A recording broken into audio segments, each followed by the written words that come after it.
This is the Neoliberal podcast.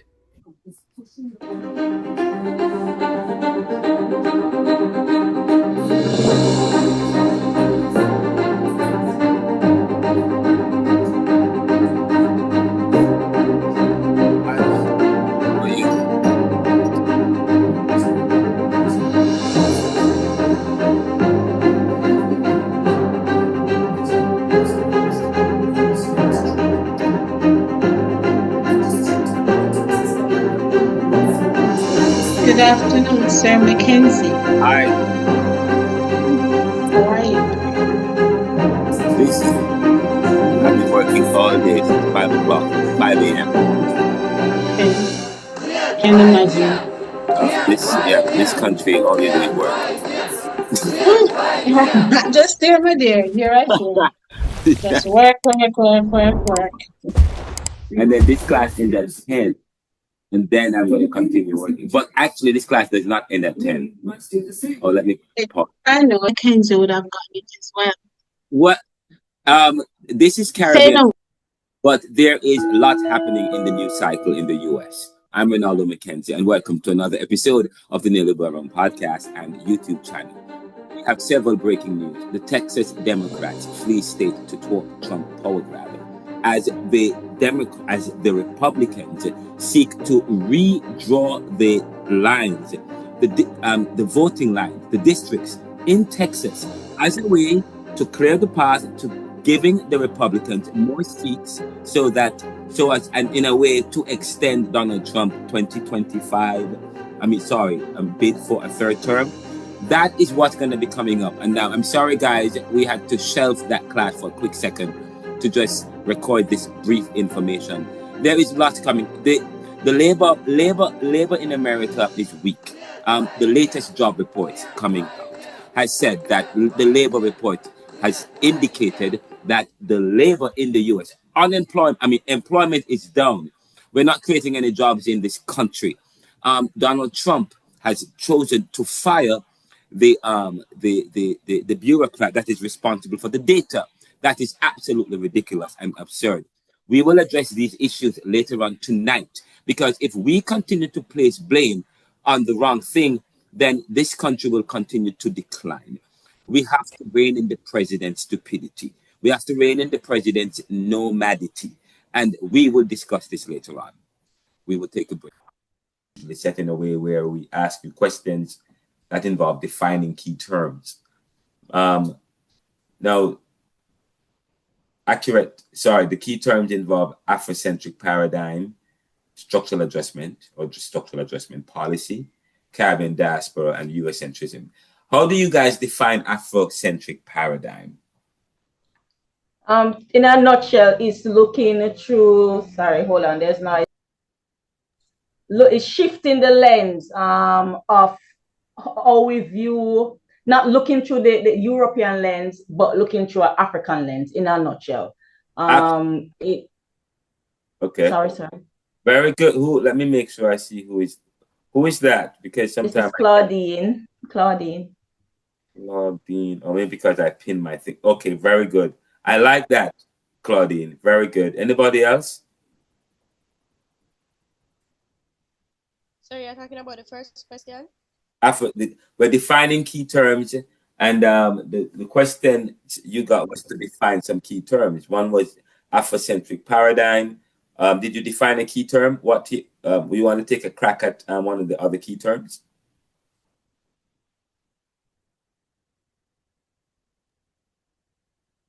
So, sir, it doesn't have anything to do with what they say, the teaching and how we think about the whole Caribbean in general, or what we teach them, how we think. Sorry, it doesn't have any. Or its traditions, values, how do we view and interpret history? At least that's my understanding. That's what I. Sorry, can I read what I wrote? Yes, go ahead. So the Afrocentric paradigm, I wrote that it is a framework that seeks to make emphasis on African perspective, root, and culture. It seeks to remove Eurocentric ways and practices that has influenced us as a people.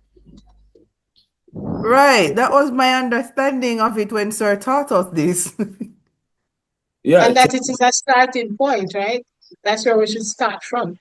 Well, no, Afrocentric paradigm is not necessarily a starting point, but I guess for Caribbean people and the ways in which how colonization has bastardized and affect our identity, our spirituality, and our practices, and divorced us or estranged us from ourselves.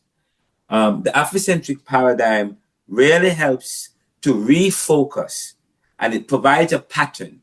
It provides a modus operandi, a rubric, so to speak, that focuses, okay, that centers the African on Africa, okay, on Africa as the center, as the starting point, yes, from where he speaks, from where he views life and how he lives. Yes, that is, so the Afrocentric paradigm in some senses was started in the 80s.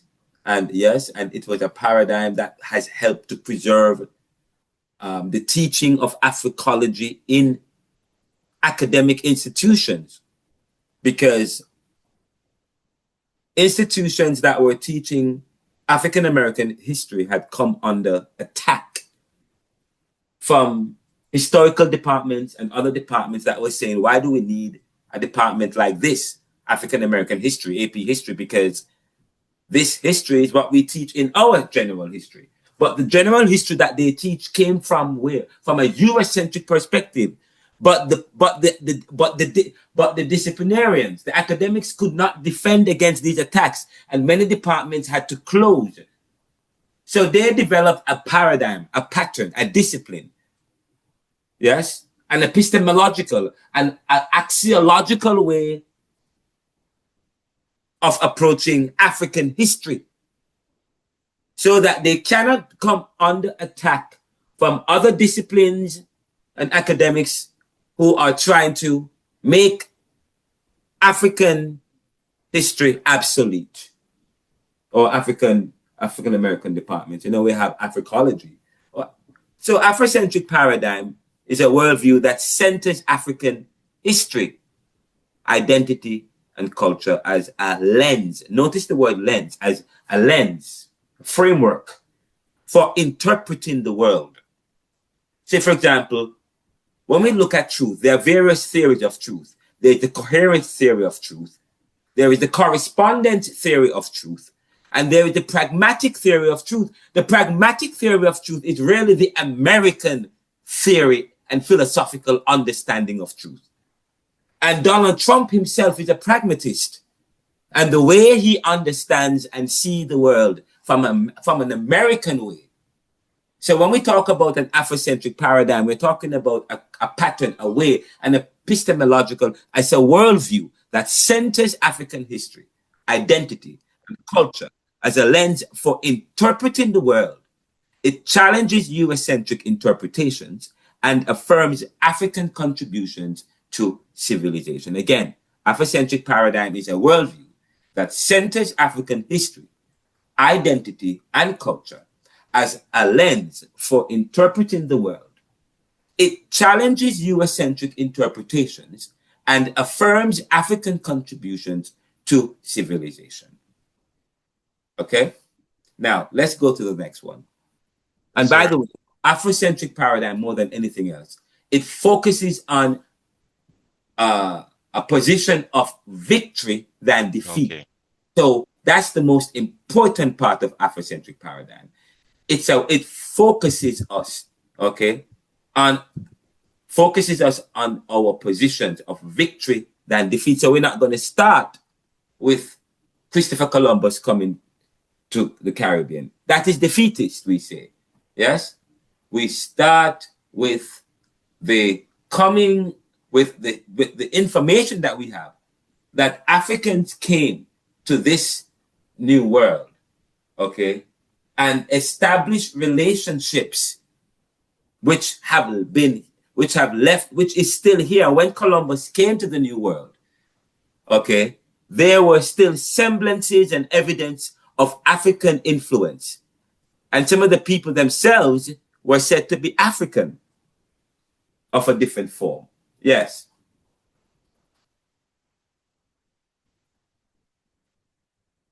Let's go to structural adjustment policy. Now, what is structural adjustment policy?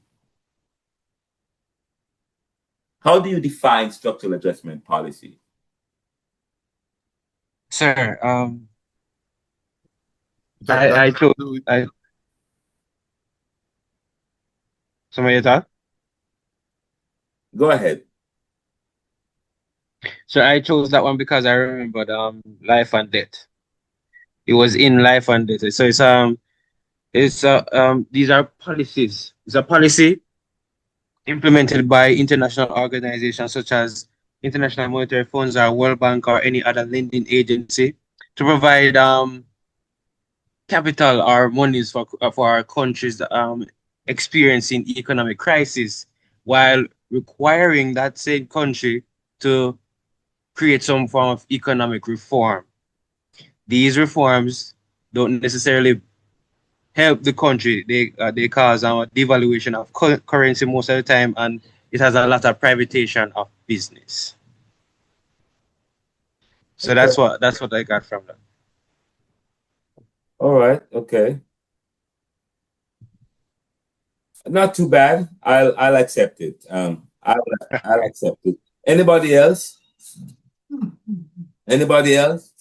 So I wrote a long length. So it has to do with economic Give me the reforms. summary. Give me the summary. I'm going to share with you my answer. And please remember, one of the key figures in structural adjustment. One of the key figures in structural adjustment is what's his name again? Ramesh Ramsawan. Yeah, Ramesh Ramsawan, who wrote the book Structural Adjustment Policy. Yes. And he provided a definition of structural adjustment in the opening of that book. Yeah, which I would accept too. But go ahead. Anybody else? Let me try, please. So structural adjustment, I have that these are policies that are imposed on developing countries, and that's by international financial institutions to include the IMF and the World Bank. These policies are oftentimes promoted as means of attaining financial stability and to position developing countries for economic growth. This has not always proven to be the case in some situations.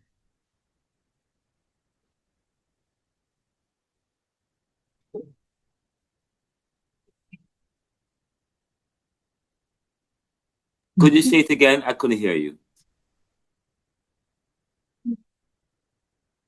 Are you hearing me, sir? Could you say it again, please? Are you hearing me now? I put the caption on. You're a little bit low, but could you repeat what you have said? Right. Structural adjustment policies. These are policies that are imposed on developing countries by international financial institutions to include the IMF and the World Bank. These policies are oftentimes set out to promote economic stability and to position the countries for economic growth. This has not always been the case in said situations. Very good. Very good. You have captured that very well. Yes. And one more comment from someone else, and then I will provide my definition. I usually just share what Ramesh Ramsawan says, the idea of structural adjustment being conspiratorial because it meant the transfer of decision making. Yes, the transfer of decision making from the local, yeah, to the Sir, may I try? Go ahead. All right, structural adjustment policies are a set of rules a country must follow in order to get a loan from a big international organization. If a person needs a loan, they must go to the bank and ask, but they must provide some sort of receipt or a criteria to meet the stipulations for that loan. Okay, I mean that structural adjustment is not necessarily on the personal level. Not on a personal level, but I tried to make it in such a way that it would be easier to understand for a common person. No. We are in academia. You're right. The audience is your professor and the students here. Okay, so you can write in my language. I will understand. Okay. Okay, sir. But structural adjustment involves the restructuring of or the reshaping of economies, and societies have economies, and yes, there are certain rules.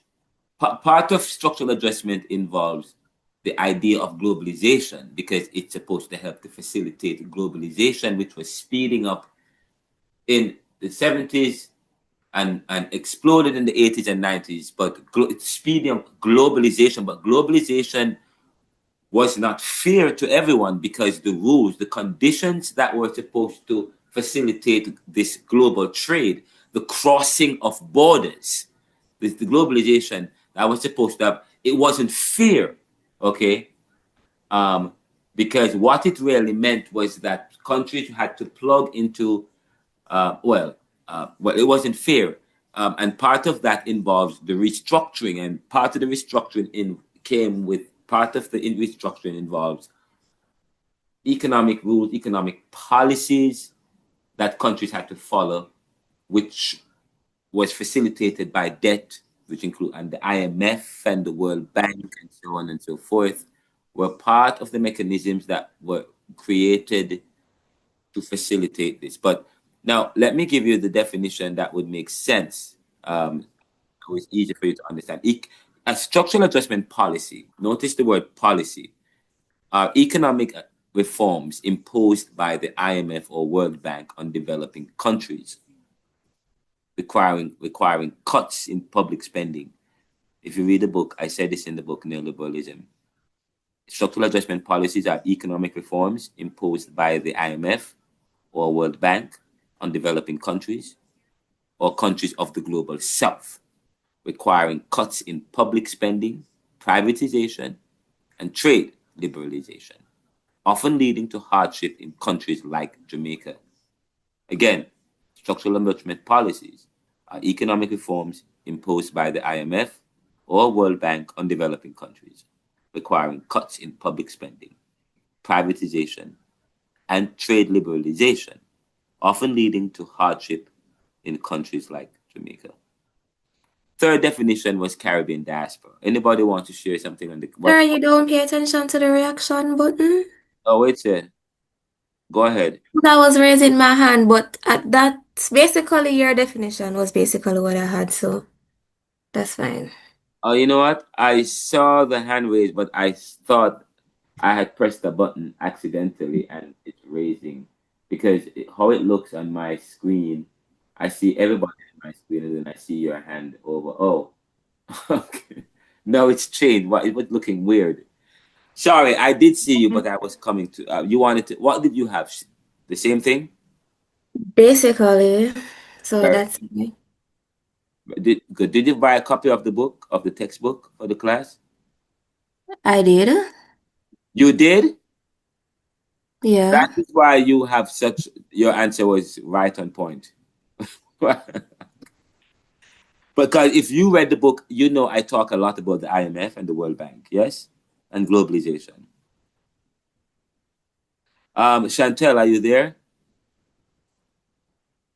There's a student that's supposed to get a copy of the book, Shannon or something like that. Okay. What do you guys have for that Caribbean? Yes, sir. Shannon Collins, right? But what do you guys have? Number 3? Yes.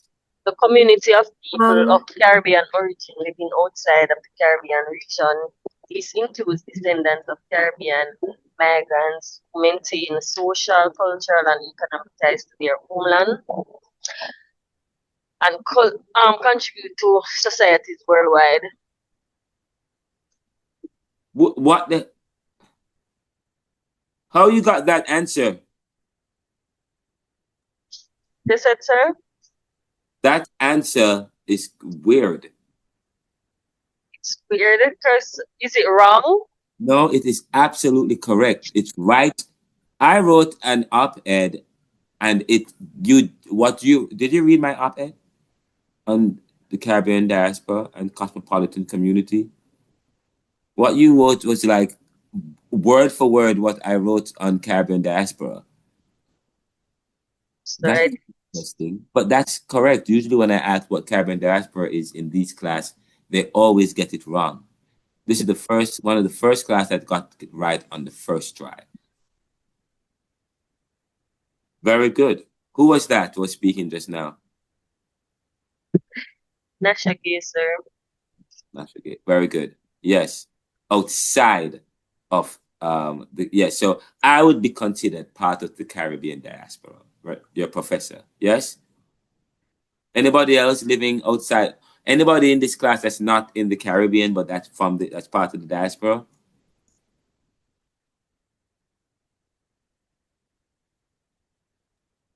Sir, in and out. Anybody in Florida here?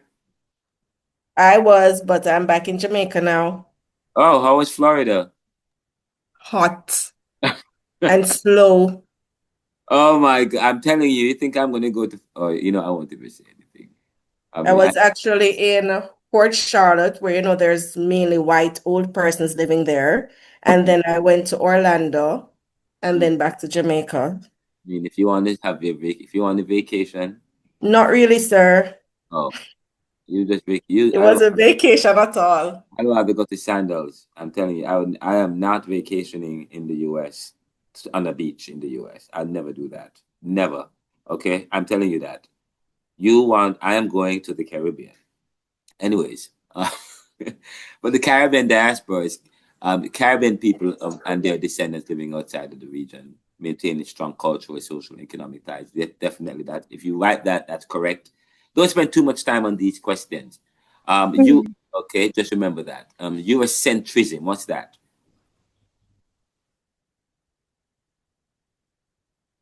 May I go, sir?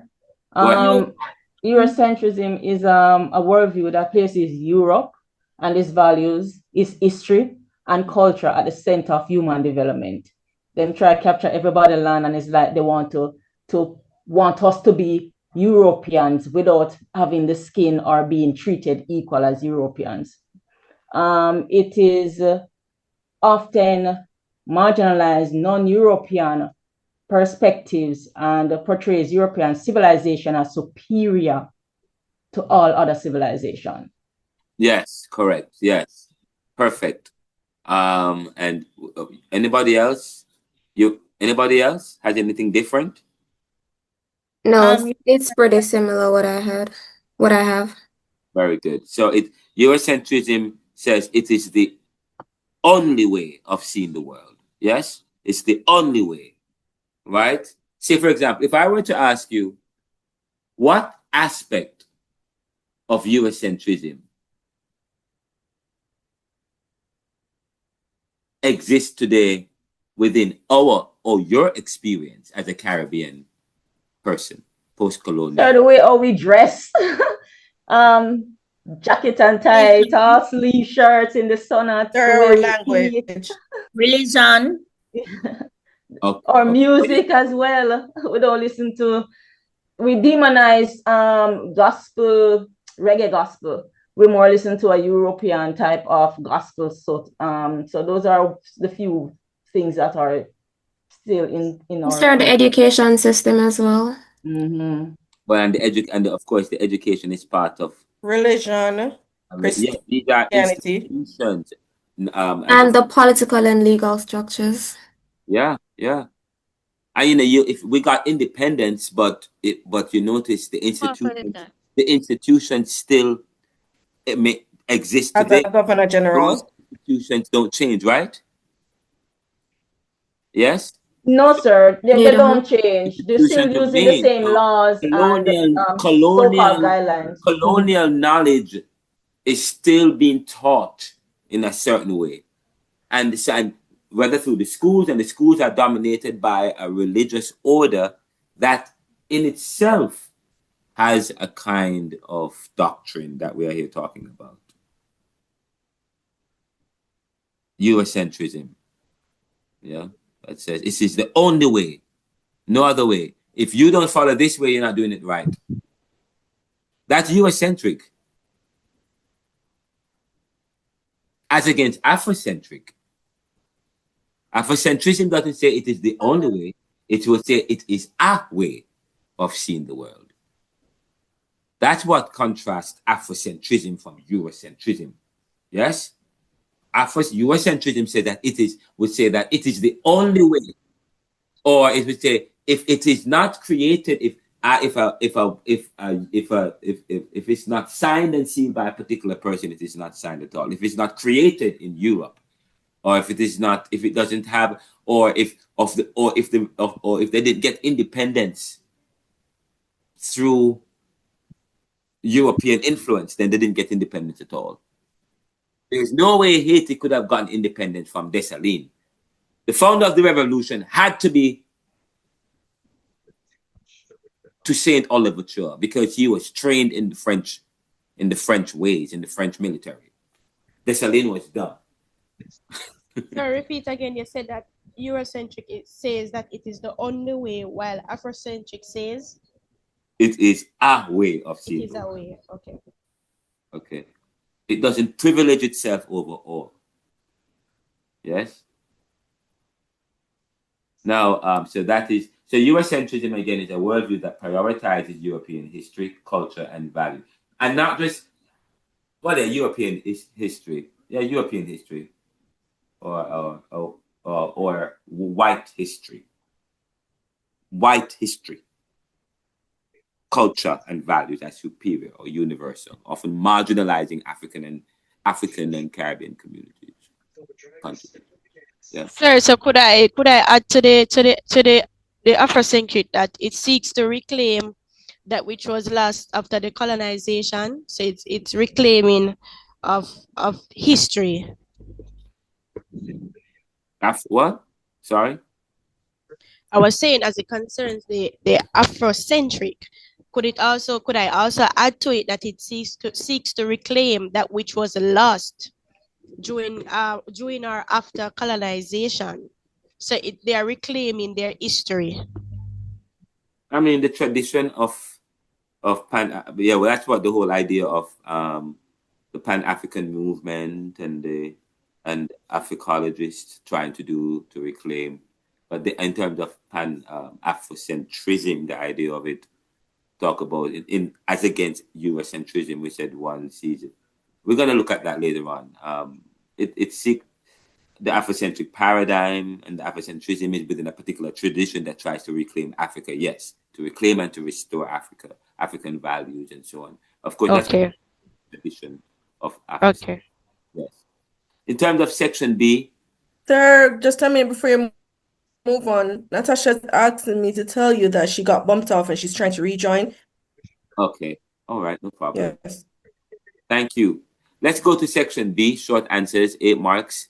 Total 4 marks each. Marking breakdown. Now, first one we talk about is life. We ask you the questions of life and death. Anybody want to comment on some of these questions in section B? According to Stephanie Black, life and death, what impact did IMF and World Bank policies have on Jamaica? Anybody want to comment on that? So I can try. Go ahead. See if what I had makes sense. Hold on, let me scroll back up. All right, so I have that. According to Stephanie Black's documentary on life and death, the international monetary fraud and the World Bank policies had a significant negative impact on Jamaica's economy and society. The film highlights all structural adjustment programs which were required in exchange for loans, and it forced Jamaica to devalue its currency, reduce tariffs, and to cut public spending. These conditions, dictated by external financial institutions, limited the country's economic sovereignty. As a result of trade liberation, Jamaica's and local industries such as banana farming and dairy production struggled to compete with cheaper imports from countries like the United States, and this led to the collapse of many local businesses. It increased unemployment and the greater poverty among Jamaicans. The documentary also emphasizes that while these policies were intended to stimulate growth, they instead created a cycle of debt and dependency, which much of the borrowed money was going back to repaying the interest on existing loans rather than developing the country. That's what I had. Okay. That was okay. Yeah, that the film is about. Wait. Yeah. Anybody else? Sir, these consequences include increased poverty, unemployment, and social inequality. As local industries struggle to compete with import goods, small farmers and local businesses suffered, leading to economic dependency and foreign cooperations and the loss of sovereignty. Overall, these policies often prioritize debt repayment, and it completely disregard social welfare, and it exacerbating economic hardship.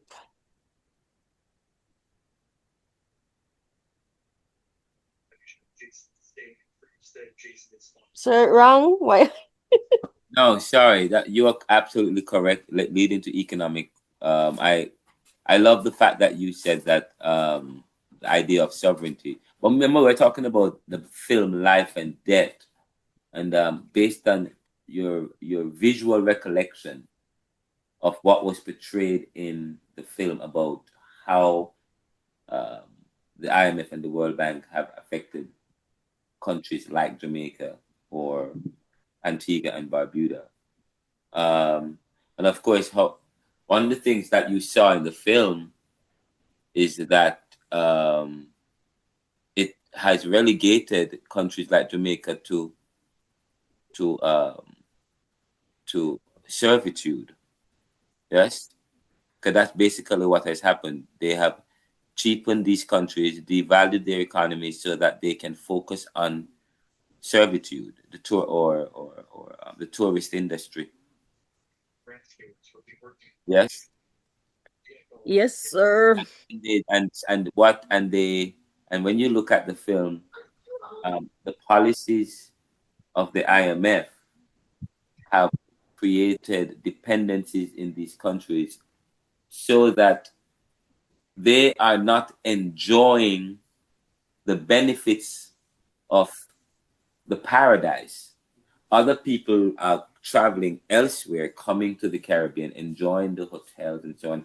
And then the movie switches to the other part, and then you see Jamaicans in the sweatshop conditions at the free zone, and they're fighting and so on.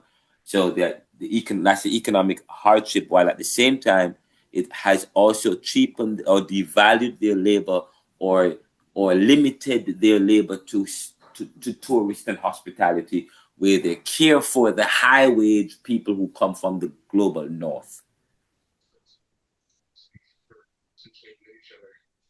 Yes, so that's why it says it doesn't pay much attention to social welfare. It kind of cripples the country's independence. Yes, it cripples the country's independence. You're right. And when you cripple a country's independence, what does that mean? It means that you are dependent, and if you become Oh my God, I was muted. What you said it means, sir? Let me tell you, my understand when you cripple it is like you have more control over them. Yeah. It's like the other day, I overheard a conversation at work that I think the US was saying that Jamaica must send home the Cuban doctors or something like that. Yeah, they've been trying to do that a long time. And as with the even with the when the US felt like they were very powerful and they wanted to control Canada and stuff like that. But Canada was able to kind of stand on their foot a little bit. So because they are not so dependent on the US. Yeah.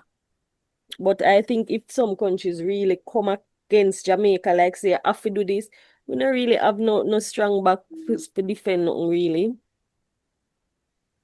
But and that's very good. But and let me just show Life and Death again. It shows it's a film that looks at how the IMF and the World Bank policies, such as the devaluation and trade liberalization, had undermined Jamaica's economy.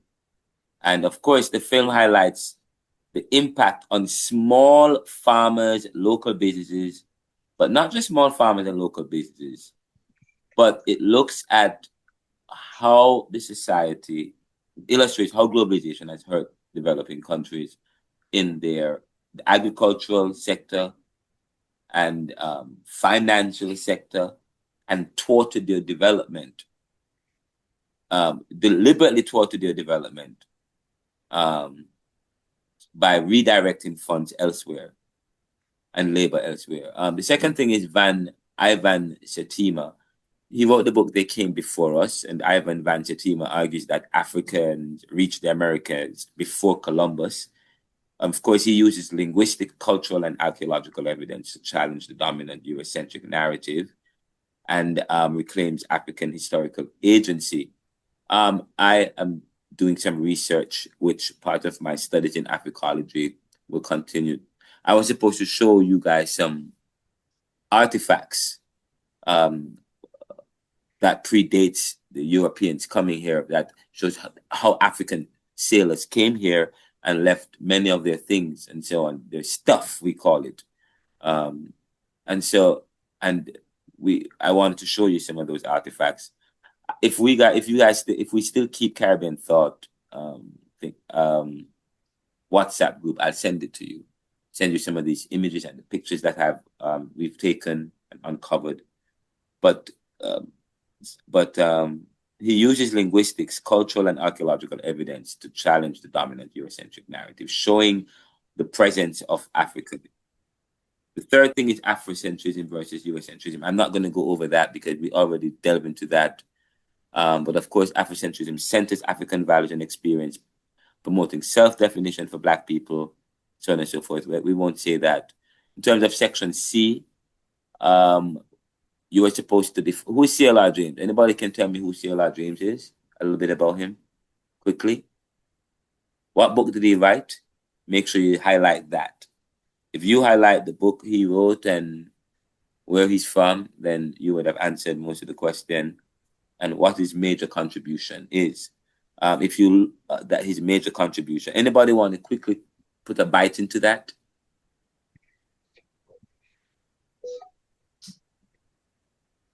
They came before Columbus. No, CLR James, because we only have 3 minutes left in the class. I'm not going beyond 10.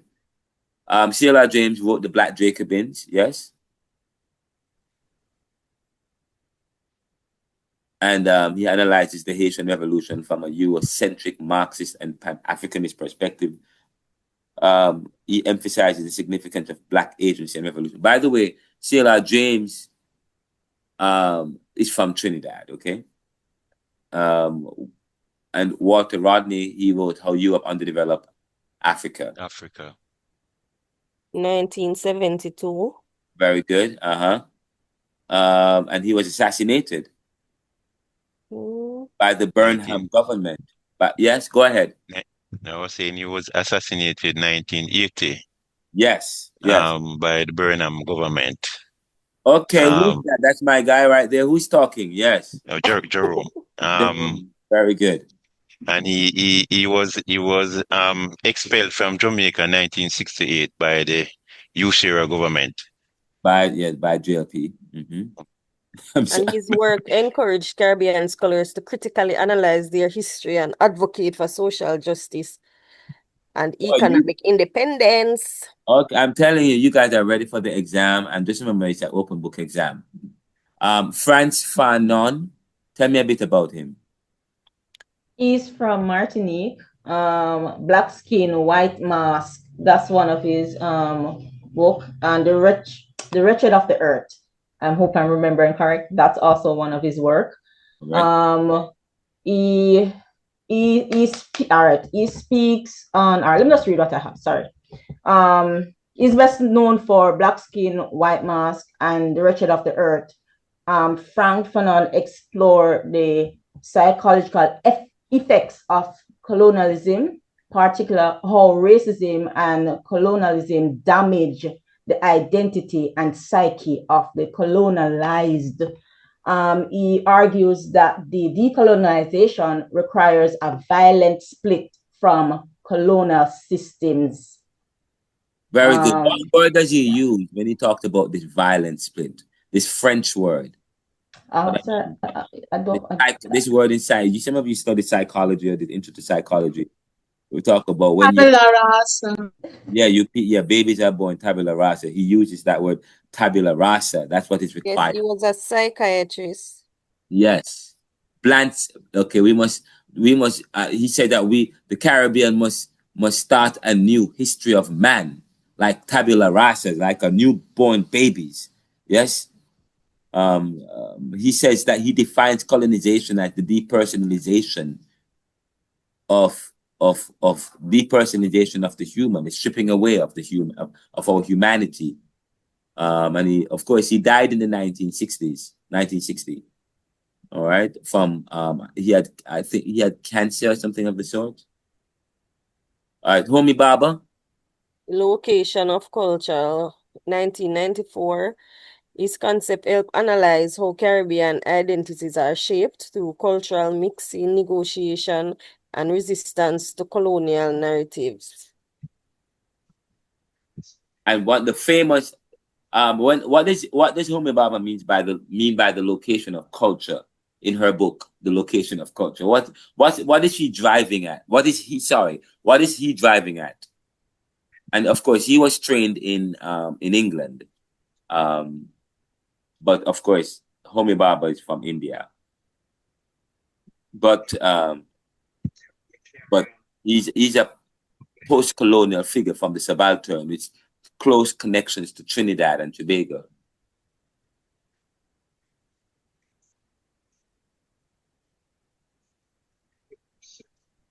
Sir, what was the question? When we talk about the location of culture, he's important to Caribbean thought because when we talk about the location of culture, what is he driving at? The location. I'm going to take a guess. I'm not sure. Is it that he's saying that culture doesn't really have a location? Interesting. Like one location? Yes, because he talked about the cosmopolitan. Because the cosmopolitan is almost like the diasporan figure that is beyond his location, beyond his locale. So who must he be? He's a cosmopolitan now, but yet still is he or she welcome in his locale? But more than that, he talks about the center and the periphery, the center versus the periphery. What is mainstream as against what is not mainstream? That which is African is not mainstream. That which is Caribbean, the colonial subject is not mainstream. Okay? Even their cultures is written and their identity is written for them. Their literature, their narratives, Caribbean books, their character, the heroes, they're never in the mainstream. Okay? And so Homie Baba talks about that in The Location of Culture. The fact that he promotes characters like V.S. Naipaul that highlights unassuming characters and figures that you would not usually see. Okay. And makes mockery of the post-industrial edifices where they were once celebrated as beautiful edifices.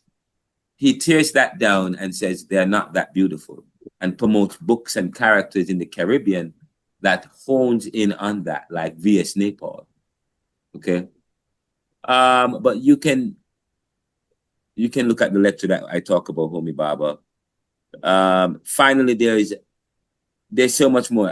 There is the illusion of freedom. In neoliberalism, Mckenzie argues that post-independent countries in the Caribbean appear free but are still trapped by global institutions like the IMF and powerful states in the global north. These forces restrict true sovereignty. Do not give the dog in throw it away. When we talk, the illusion, if you read the preface of neoliberalism, there you find the illusion of freedom. Yes, that preface right there, the first writing of the book Neoliberalism, the preface, the first page. Well, okay. Sir, it's when we hear of the Caribbean, we think of beautiful islands of paradise. That is ironic. And a paradise that's enjoyed by all. Yet it represents challenge, yes, and strategy, opportunity. I argue that, and that's what I argue in post-independent countries. I argue about a facade of freedom, a facade of independence. We appear to be free, but we are still trapped by global institutions like the IMF and powerful states in the global north, the multinational companies, the transnational companies. These international forces restrict true sovereignty. And so this is where the illusion lies in having an independence and leaders while decisions are shaped externally, where we have where our economics is one that is defined by dependent capitalism. Okay. And wipe off the counter. And of course, there's a bonus question about what is Obeah. We're gonna end here. What is Obeah, guys? Obeah is an Afro-Caribbean spiritual practice which involves various rituals, charms, potions, and these are used for healing, protection, and other purposes. Somebody else was going to say something. Go ahead. May I go, Shannon? Yeah. Go ahead. All right, so I had Obeah is an Afrocentric. Obeah is a term for a set of African-derived spiritual and healing practices which were done predominantly in former British colonies in the Caribbean. It is a complex system of beliefs that lacks a single centralized doctrine, but generally involves the use of spiritual rituals, herbal knowledge, and the manipulation of spiritual forces to achieve a desired outcome, which has to do with calling upon the powers and knowledge of the ancestors. Practices associated with Obeah can range from invoking or calling upon or being possessed by the spirits of the ancestors for healing, protection, guidance, or providing justice, which in some cases may even cause harm. The term itself is believed to have roots in African language, such as the Akan or Igbo, or was a crucial part of the spiritual lives of enslaved people from Africa. Obeah was historically criminalized in the Caribbean, primarily as a tool of colonial control and repression. The reason for this colonialization are multifaceted and deeply connected to the power dynamics of slavery and colonialism. Colonial authorities, particularly in Jamaica, came to see Obeah as a powerful force in organizing and inspiring slave revolts. Obeah practitioners, often called Obeah men or Obeah women, played a crucial role as spiritual leaders in uprisings like Taki's revolt in Jamaica in 1760.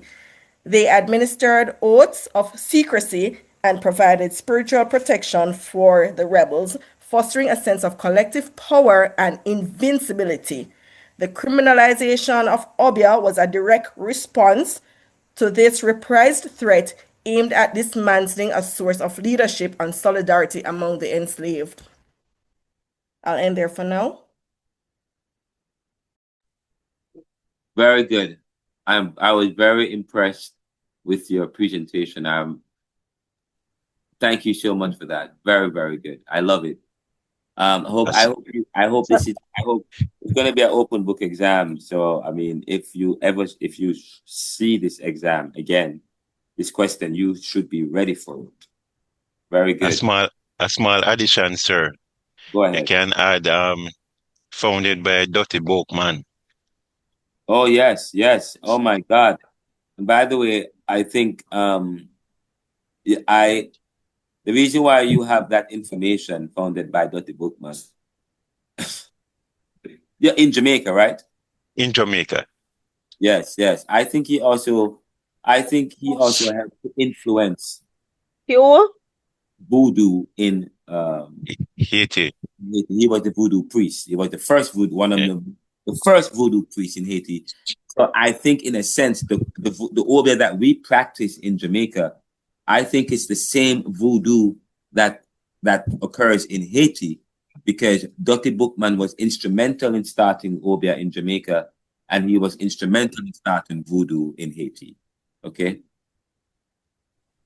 By the way, I like that none of you said Obeah is evil in your definition.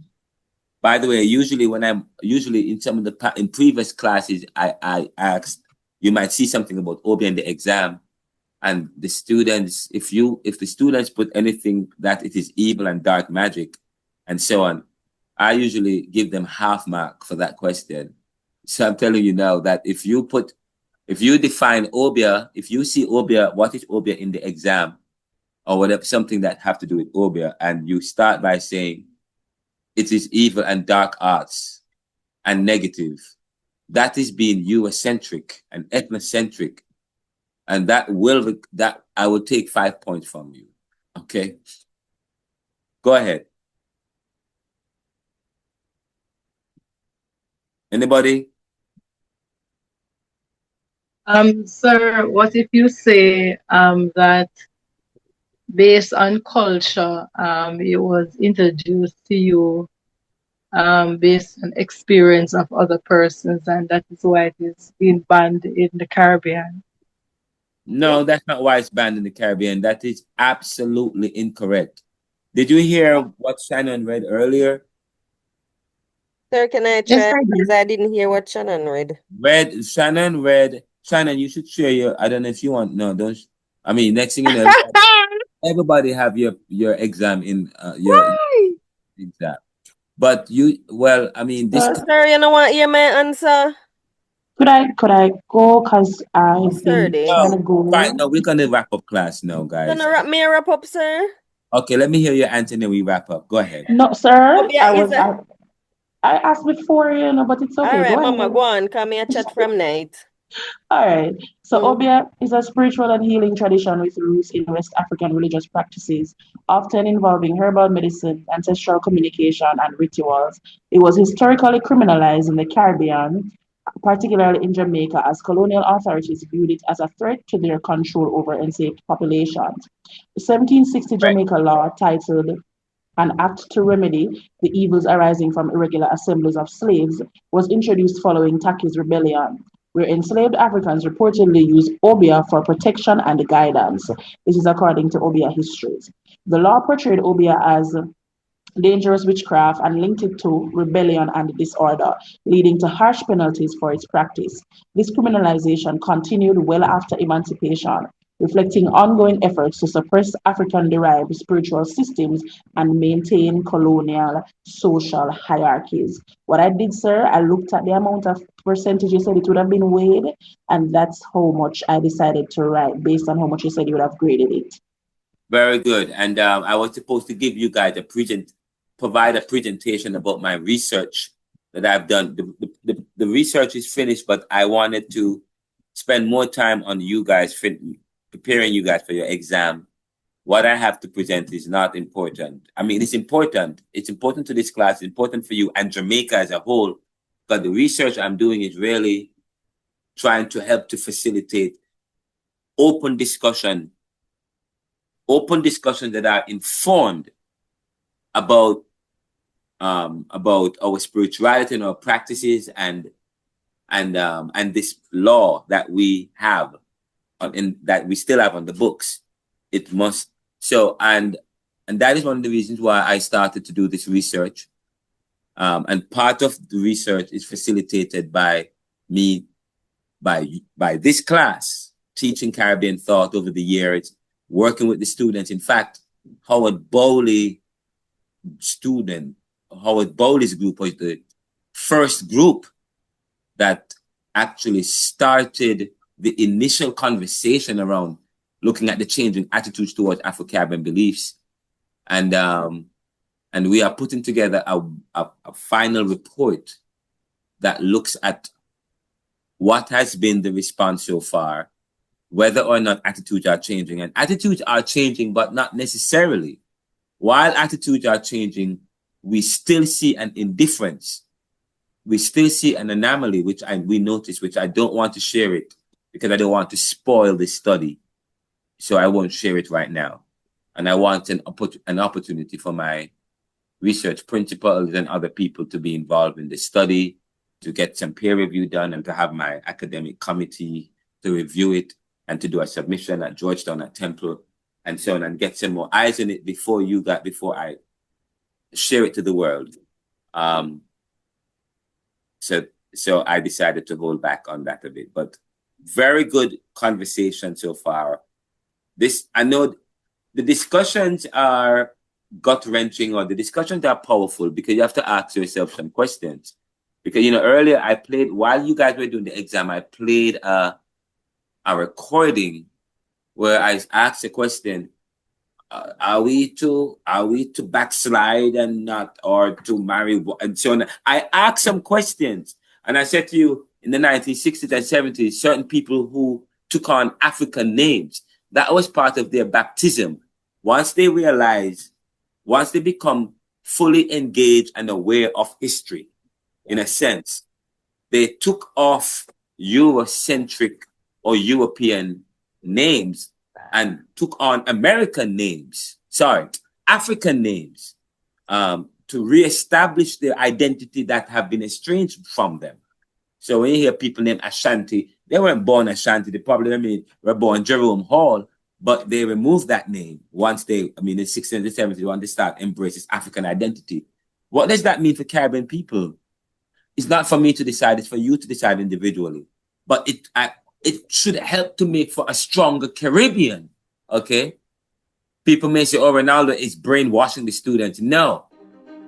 Not once have I said, you guys must abandon your faith. No. What I have done was, we are academics. I've oftentimes said that. And part of this class involves philosophical engagements. And we're not supposed to shirk the information. I'm supposed to provide the information to you. Yes. And it has been sharp. It has been deliberate. It has been intentional. But I believe that we have a responsibility to do so. And I hope you enjoy the class. I hope you, when you leave here, you continue to push the conversation in the communities.